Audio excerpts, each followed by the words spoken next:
than the sky, deeper than the darkest ocean, the story of our lives. You've just returned after, what, 7,000 miles across Turkey to Mt.Ararat. You didn't find the Ark, did you, while you were there? No, I don't think. No, we didn't. No, you didn't find the Ark. But you did raise an awful lot of money. We hope Yes. so, yeah. Yeah, hopefully, That's, yes. that's still being counted. Yep. Yes. And we're still coming in. Yeah, excellent. So great bit of support from. I mean, your sponsors are, well, P&O for a start. Yeah. Who else has sponsored you?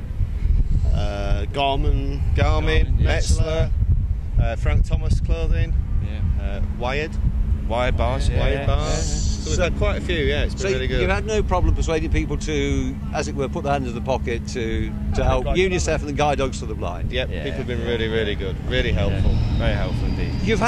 It's been far from being a holiday, but it's been incredibly enjoyable. I know. I don't want to go home. You don't want to go home. Otherwise, you wouldn't Want be to keep smiling going. like you are. So, what about the high points, low points? Let's start here. high points. Rain. Yeah, lots of rain. Is that a high point? Well, No, it's a low point, is it? yeah, I think so. We've Yeah. had lots of rain here while you've been away It's as just well. been fantastic. All of it's just been good. So good. Interesting. Were there any times where your bikes presumably didn't break down? Were they all right? No, my oil light kept coming on. Used a bit of oil while we've been out there. That's about it, really. Bikes have done well. 7,000 miles in 15 days. 15 days, yeah. That is, you've got to be going some. Yeah, we haven't stopped. That's all I can say. Oh, I should have asked you, is it good to be home? Is it good to be Oh, back? it's fantastic, yeah. It is nice to be home. That's one good thing, yeah. And the sun's shining as well. Yeah, that's a bonus, isn't it? Yeah, but we've had some really bad weather over here in the last couple of weeks, but nothing compared to what you've had to put up with. No, we've had some bad days, lots of rain, cold, but it's been good. And you do it again? Oh yeah, without a doubt, yeah. Got back today, won't we? Yeah, we do. Yeah. Andy, so, I mean, I know that we've been able to follow you on satellite and all that sort of thing, but that, of course, just tells us how far you've got. It doesn't tell us the sort of adventures and problems that you've been encountering. No, we've had some great times. I mean, we've done all sorts that you'd never do normally. We camped in a dormant volcano one evening, and it was all going swimmingly. It was fantastic. It was so idyllic with a beautiful warm water lake, and we had a little campfire going. And we then got to bed and the heavens opened. We had a torrential thunderstorm at about 5,000 feet inside the crater. It felt like it was only inside the crater. Tents were billowing in and out. And of course that made it worse for getting out the next day because everything was waterlogged and obviously it was off-road. And so these two guys have done phenomenal to do some of the off-road stuff. It was absolutely superb. But yeah, it's been good. I couldn't help noticing yours is yours is a proper touring bike. Yours was built for this sort of adventure. Yes. But of course, your colleagues here, what are you doing going on 7,000 miles on bikes that are built for speed and racetracks, really? Yeah, we ask ourselves. What? What excuse? Yeah, it's good fun though. Did you do it just to make it more difficult for yourself? Yeah, I think I'm going to see an osteopath. I think now though, and my hands are all numb from the vibration. And Do you walk a bit like John Wayne now for that time in the saddle? I'm looking forward to getting in the van when I get home, just for a few days, and I'll probably want to go back on the bike again. You're glutton for punishment, as I say. It's been a terrific cause. You've spoken about the weather, and I suppose that's been a great factor because you had snow, didn't you, for a start? Yeah, we went up on one mountain pass and we went through a blizzard, iced up visors, thick snow. Couldn't see a thing slipping about. Really? Yeah. Still fantastic. Just got to the top, I was just laughing, thinking this is crazy, what we're doing here, but it's so funny as well. and landslides, and holes in the road, and no roads. No roads. No. Things like steamrollers coming towards us on a road that's being built that we're actually having to drive down while it's being built. It's just been mad. We've had to stop for them blasting on some roads. We stopped to help one wagon driver out who just before we got there he'd come round a corner, gone backwards down a ravine. And so he was happy, he was okay. We didn't speak a word of his language, he didn't speak a word of ours, but we knew he was all right, because there was no red on him anywhere, which is, you know, a bit of first aid. No red, he must be all right.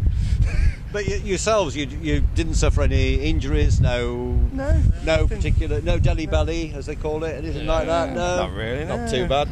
It's been good. No, we've been very, very lucky with it. I mean, the bikes have been fantastic. A little bit of chain adjustment here and there every so often, lube the chains.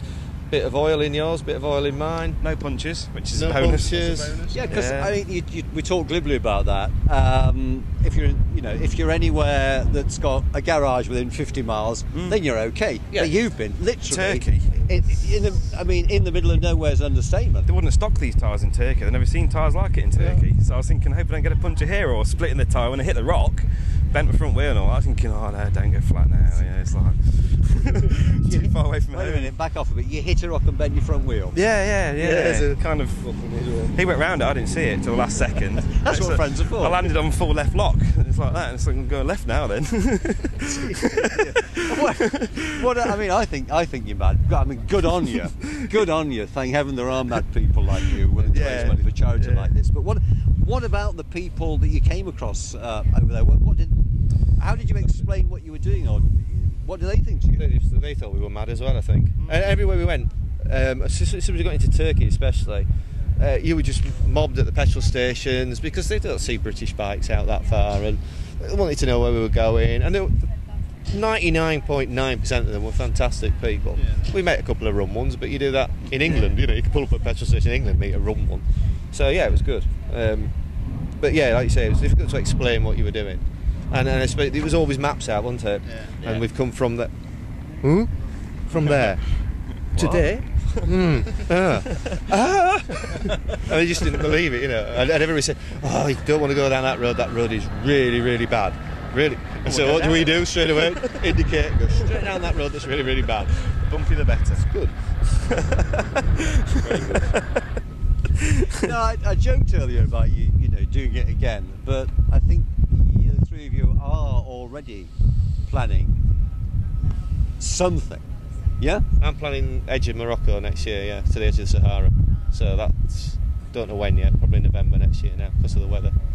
And we've got a bit of a challenge, possibly. Australia? No, we also we fancy Australia because it'll be warm. A bit warm, no rain.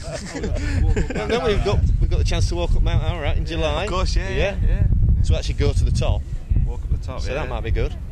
No engines though. You mean you didn't actually drive your bikes to the top of Mt.Ararat? No, we didn't have the right permits, otherwise we would have done, yeah. Write it down. No problem. In fact, at one point we nearly did because the kids were all over the bikes. We had to get out there quick. We'd have probably been quicker going up and over it in a way. Because we were only 32 kilometres from Iran. Yeah. At one point, quite close to the border. All right. Final question. Was there anything scary about it? Yeah, when we got mobbed by them kids. Sat in a tunnel on your own with your bike on its side, with no telephone reception, wondering how you're going to get out of there. That was quite good. It was scary, but it was a challenge, maybe. Hitting gravel on corners. Going towards barriers. I'm wondering whether the lady in the farm who's showing you all her medicines is telling you that she wants medicines, or that she's actually put them all in the milk drink you're drinking. So I had to tell these two to keep their eye on me for the rest of the day, because if I was going high, it's obviously because she has been putting them in the milk. So it's just mad. She's been mad all the time. Yeah. That's normality. Yeah, with a That's bum. normal madness. I have to say, you three, I don't think you're going to stick with normality for very long. Not while you've each got a motorbike and this sort of travel bug that you've got, and the fact that there's still lots of charities and thousands of pounds more that you could raise. And I know that's very much in the front of your mind. Yep, Totally. Yeah, great to see you back. Thank you ever so much. Cheers, Alan. Bless you. No problem at all. Cheers.